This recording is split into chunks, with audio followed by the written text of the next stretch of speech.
So now let's see how we can work around with the RGB difference key and 16-point garbage matte. So to work around with RGB difference key, I'm going to go around under effects right here. And then what I'm going to do is I'm going to go around over here under, let's say for example, under the keying section. And you can see the RGB difference key right here.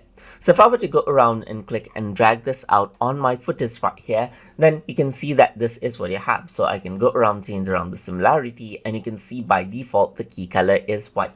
I can go around and choose, let's say, green right here, just like this. And as I change around the similarity, you can see that that color becomes transparent. And you can go around and change around the smoothing as well and see the mask only as well, and add in a drop shadow over here for shadows around.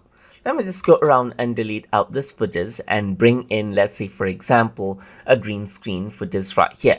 Once I do that and bring this in over here, what I can do is I can go to effects just like this, and then if I were to go around onto RGB difference key right here, let me just go around and apply that out over here. Let me just delete out the RGB difference key right here and apply that out onto the footage itself. And now, right now, you don't see anything. You can just see that the bright objects are getting transparent. But what I can do is I can select this out right here and then change this out, as you can see right here. And I can change around the mask only right here so that I don't over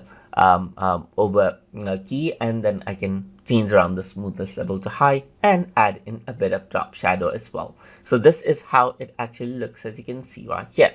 So that is how you can go around and apply the RGB color right here, just like this, the color difference. So this is what you have, as you can see.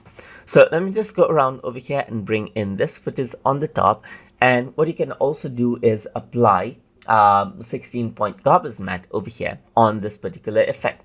So I'm going to go around under effects right here, and here you can see that 16-point garbage matte is an effect. So I'm just going to go around and click and drag this out over here on this particular footage right here.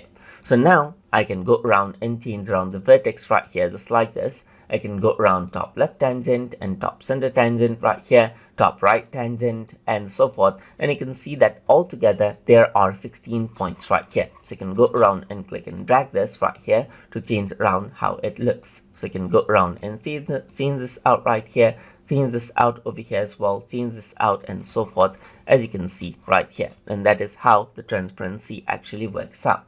So that is how you can work around with the RGB difference key and 16-point garbage matte effect inside of Adobe Premiere Elements. So I hope you guys learned something as always.